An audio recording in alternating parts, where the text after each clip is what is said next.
C'est un plaisir de vous retrouver. Bonsoir et bienvenue à tous dans ce journal. À Cancan, les unions préfectorales de la filière bétail-viande bénéficient d'un appui matériel du gouvernement à travers le programme intégré de développement et d'adaptation au changement climatique dans le bassin du Niger. Ce sont au total 8 motos faucheuses et 8 presses à balles. La direction régionale de l'hydraulique de la ville a servi de cadre pour abriter la cérémonie. Fodi Bangali Fofana, reportage. Ici, à la direction régionale de l'hydraulique de Cancan, des motos faucheuses pour mécaniser et faciliter la récolte fourragère pour les bétails et des presses à balles pour assurer une conservation optimale du foin pour le septel. Ces équipements de pointe, loin d'être de simples outils, ils sont les garants d'une alimentation stable pour le septel. C'est suite à un critère de sélection depuis l'élaboration du projet que ces 4 préfectures ont été identifiées sur les 10 préfectures riveraines du fleuve Niger. Ce sont des préfectures à potentiel élevé de production animale et aussi en tenant compte des vulnérabilités de ces préfectures avec la pression de dégradation de l'écosystème dans les bassins du fleuve Niger. Nous sommes les gardiens de ce grand fleuve en termes de préservation de tout cet écosystème du bassin des 9 États. Donc, ce qui fait qu'on a un rôle stratégique à jouer et une lourde responsabilité en matière de préservation des ressources du bassin. Ces équipements sont destinés aux unions préfectorales de la filière bétail-viande des préfectures de Sigiri, Mandiana, Kouroussa et Dinguiraï. C'est un sentiment de joie pour nous aujourd'hui, l'obtention de ces équipements. Et nous remercions vraiment les partenaires pour ce don. C'est pour lutter contre les conflits entre éleveurs et agriculteurs. Le président, nous avons vraiment su qu'il va aider les éleveurs. Nous sommes très contents. On le remercie très bien. Nous ferons tout pour qu'il n'y aura pas de problème entre éleveurs et agriculteurs de Dinguiraï. Grâce à cet appui financier stratégique de la Banque africaine de développement BAD, via le Fonds africain de développement, le gouvernement guinéen renforce aujourd'hui les capacités productives des communautés riveraines du fleuve Niger. Chers bénéficiaires, le succès de ce programme repose désormais entre vos mains. Je vous exhorte à faire un usage judicieux et responsable de ces équipements. Entretenez-les avec soin, car ils sont les instruments de votre prospérité et celle de vos communautés. La remise de ces équipements aux heureux bénéficiaires marque une étape cruciale dans leur lutte commune pour la sécurité alimentaire et la résilience face aux défis climatiques. En région forestière, les acteurs du système éducatif se retrouvent en Zérékoré au compte du comité de pilotage régional. 3 jours ont permis de faire l'état des lieux afin de faire face aux défis du secteur. La cérémonie a été présidée par le directeur régional de l'administration du territoire. Lancé Kamisoko, Mohamed Salioupay, Mohamed Lamine Diallo. En Zérékoré, le cœur du système éducatif de la Guinée forestière bat au rythme de la concertation. Sous l'autorité du directeur régional de l'administration du territoire, la salle de réunion du CREDES abrite le comité de pilotage régional de l'éducation. Ils sont venus de Massanta, Gekedou, Lola, Yomo et de Beila pour 3 jours d'intenses travaux. Il s'agit de dresser l'état des lieux d'un secteur qui fait face à des défis majeurs. Les sessions des comités de pilotage d'éducation visent à suivre et à coordonner les activités éducatives en vue d'instaurer une synergie d'action et une bonne gouvernance de l'éducation dans l'optique de l'ODD 4. À cette occasion, les données analytiques qui seront présentées, les échanges francs et les recommandations formulées devront permettre d'établir un bilan lucide mais résolument constructif de nos progrès, de nos défis et des ajustements nécessaires. Cet espace d'échange et de partage constitue un espoir de renouveau pour un secteur aussi stratégique que l'éducation. J'estime que tous les aspects de la vie de l'école dans notre région seront minutieusement analysés et les dysfonctionnements éventuels seront relevés au service des bases à l'identification des actions, remédiation réalistes et réalisables. Ce comité de pilotage régional se veut un espace de redevabilité et de coordination stratégique en vue de relever les défis auxquels sont confrontés les acteurs de terrain. La politique nationale axée sur l'insertion socio-professionnelle des jeunes filles et femmes se poursuit à tous les niveaux. Une nouvelle cohorte de diplômés vient d'être mise sur le marché de l'emploi par l'association des jeunes couturiers et alphabétiseurs pour le développement HCAD. Ils sont au total 308 récipiendaires. Aboubakar Diaby, Mamadi Sangaré. Pour répondre à la problématique liée à l'insertion socio-professionnelle des jeunes filles et femmes, la structure baptisée l'Association des jeunes couturiers et alphabétiseurs pour le développement HCAD ne cesse d'œuvrer pour l'autonomisation féminine en Guinée. Cette structure représentative met sur le marché de l'emploi sa 25e et 26e promotion de diplômés. Au total, 308 jeunes filles sont concernées par cette consécration. Nous donnons aujourd'hui à 308 jeunes filles diplômées et avec un effectif de 1235 qui sont en cours de formation dans nos différents centres à Agbessia, à Dapompa et à Gomboya. C'est une manière pour nous de répondre à l'appel lancé par le président de la République, son Excellence Mamadi Doumbouya, dans le cadre de l'autonomisation de la femme, parce qu'il a dédié son mandat aux femmes. Et pour répondre à cet appel, nous prenons l'élan pour former, pour accompagner et enfin d'atteindre l'objectif d'autonomisation des femmes dans notre pays.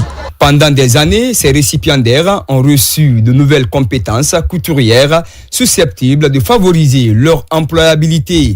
La démarche consiste également à encourager l'entrepreneuriat local pour booster le développement socio-économique en Guinée. Après ces 4 années de formation intense, des cours théoriques et pratiques en couture et alphabétisation professionnelle. C'est pour nous un honneur et une fierté d'être insérés dans la vie socio-professionnelle qui nous fait de nous des femmes responsables et autonomes à travers notre qualification. Aujourd'hui, nous sommes réunis pour la remise de diplôme de la 25e et 26e promotion des jeunes filles qui ont suivi ce parcours d'alphabétisation et de formation en couture.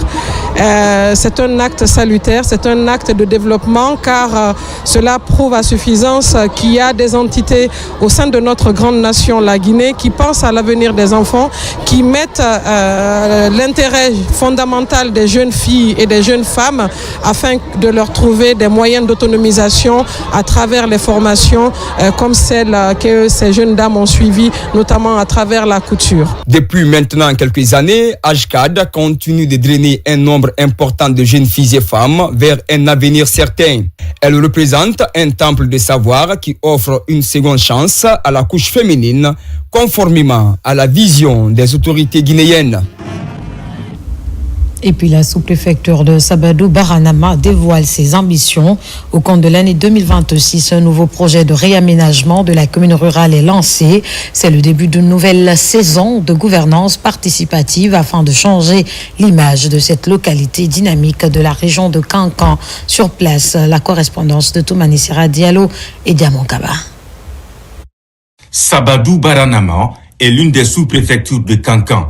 La localité, en poursuivant son développement, réalise un plan ambitieux. Il s'agit du projet de réaménagement et développement durable. Dans tous les coins et recoins de la commune rurale, la présence des machines pour ouvrir la voie des chantiers futurs pour le bien-être des communautés. Tout le monde est content, vous-même vous voyez l'engouement. Tout le monde est content, on est en train de faire l'ouverture partout. Et je tiens à remercier tous les ressortissants, tous les fils de Sabadou, parce que c'est le travail, c'est l'effort de tous que nous conjuguons aujourd'hui. Le message que je peux lancer aux populations de Sabadou Baranama est d'être compréhensif parce qu'au début, ce n'était pas facile, mais le fait que nous avons constaté depuis longtemps, à l'heure là, depuis qu'on avait fait la sensibilisation, actuellement, vraiment, il y a la compréhension et je ne fais qu'améliorer, mais au niveau de la population, les filles, les garçons, tout le monde est unanime de ce projet pour la route nationale. La nouvelle dynamique qui s'inspire de la vision politique du président de la République, Mamadi Doumbouya, est une réponse de proximité pour mieux faire face aux besoins locaux. La feuille de route collective repose sur plusieurs piliers. Nos attentes premières, c'est que dans un proche avenir, que Sabadou soit une préfecture. Nous souhaitons l'électrification, l'adduction d'eau, le goudron dans Sabadou-Baranama, tout ce qu'il faut comme infrastructure de grande valeur soit à Sabadou. La réalisation de ces travaux d'envergure annonce un nouveau départ ici à Sabadou-Baranama. Les 19 districts de la sous-préfecture parlent désormais d'une seule voix sur le chemin d'un climat de paix et de cohabitation pacifique. Au finish, cet engagement commun compte faire l'objet de plusieurs programmes de renouvellement rural pour une transformation rapide.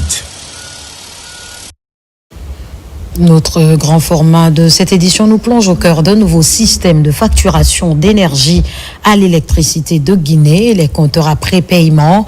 Aujourd'hui, plusieurs ménages sont équipés de cet outil de lutte contre la fraude. Sur le terrain, les avis sont partagés entre soulagement et quelques imperfections constatées lors des installations ici à Daba.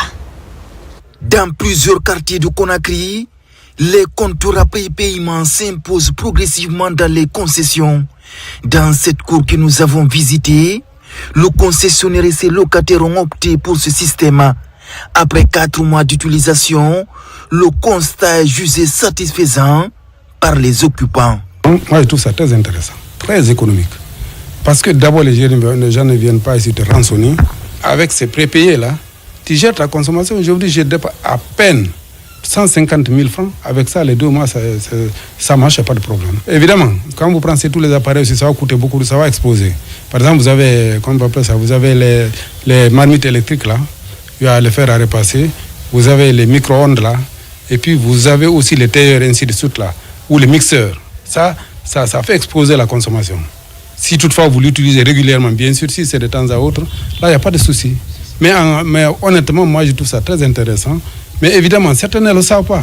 Ils pensent que c'est le forfait la Kenya, alors que non.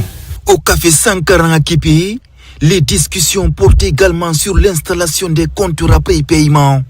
L'initiative de l'électricité de Guinée est plutôt bien accueillie par une partie des citoyens qui y voient un moyen de mieux maîtriser leur consommation d'énergie. Moi, en tant que consommateur, déjà, ça a vraiment facilité ma vie parce que j'étais toujours à couteau tiré avec les agents de DG, soit parce que ma facture, je ne comprenais pas le montant qui y figurait, soit parce que les factures ne venaient pas à temps. Ils attendaient souvent 6, 4 mois, 6 mois et très longtemps avant de m'envoyer une facture. Et quand ça vient, le montant qui figure, souvent, je ne suis pas d'accord.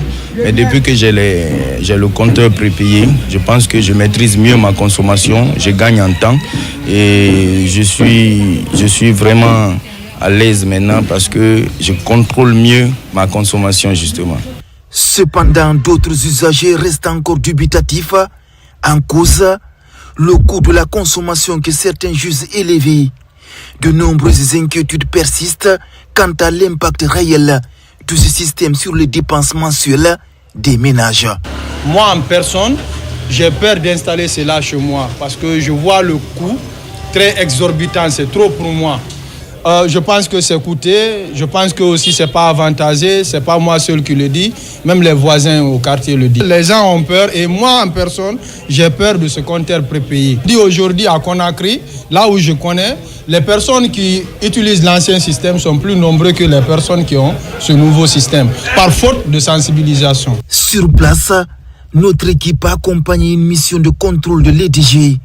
Entre le paiement des arriérés et le risque de coupure d'électricité, les citoyens se retrouvent souvent face à un dilemme. Dans ce contexte, l'installation des compteurs à prépaiement est fortement encouragée par les agents de la société. À l'heure actuelle, l'abonnement, tout d'abonnement, on le fait en prépaiement. Il n'y a plus de poste payé. Donc il y a 2 types de prépaiement. Il y a le prépaiement en triphasé, le prépaiement en monophasé. Et prépaiement domestique et prépaiement professionnel. Prépaiement domestique, c'est les habitations. Donc le professionnel, c'est celle qui exerce le travail commercial. La consommation est différente parce que c'est celle qui exerce un travail commercial, il vend. Toutefois, une vaste campagne de sensibilisation demeure nécessaire pour mieux expliquer l'utilité et les avantages des compteurs à prépaiement. Dans plusieurs concessions déjà équipées, les lampes et autres appareils électroménagers sont utilisés de manière rationnelle. Résultat, l'énergie devient plus précieuse, mieux gérée et plus économique. Et pour finir, le plan d'action genre vient d'être examiné et validé au ministère de l'Énergie. C'était au cours d'un atelier organisé par le département à Conakry. L'idée est d'intégrer la dimension genre et promouvoir l'équité dans tous les secteurs énergétiques du pays. Nabi Kamara. L'intégration de la dimension des genres et la promotion de l'équité dans toutes les politiques, programmes et projets énergétiques du pays. C'est l'une des préoccupations actuelles du département en charge de l'énergie. Un plan d'action a été élaboré à cet effet. Sa validation a fait l'objet d'un atelier national qui a réuni toutes les parties prenantes au processus de sa mise en œuvre. Il a été organisé par le service genre et équité du ministère de l'Énergie. C'est voir comment la prise en compte du genre est effective au sein du ministère de l'Énergie et voir aussi comment les femmes et les hommes peuvent être impliqués équitablement dans les tâches techniques au sein du département. Intégrer donc le genre dans le secteur de l'énergie n'est pas quelque chose de facultatif. C'est une condition pour que les investissements massifs consentis à toutes les échelles, que ce soit au niveau de la production, du transport, de la distribution, de l'éducation rurale, que ça profite réellement à toute la population. Cet atelier de validation s'est tenu sous la forme d'un processus participatif et consultatif afin de garantir l'inclusivité et l'appropriation du plan d'action en faveur de l'équité des sexes dans le secteur de l'énergie. La tenue de cet atelier témoigne de la ferme volonté des plus hautes autorités de promouvoir l'équité, l'égalité des chances et l'inclusion du genre dans les politiques, programmes et actions du ministère. Le plan d'action ainsi examiné et validé par les acteurs a été produit suite à un audit des genres qui a mis en évidence les lacunes actuelles dans le secteur de l'énergie. Fini ce journal. Merci à tous de l'avoir suivi. Dans quelques heures, la grande édition des formations. Bonsoir.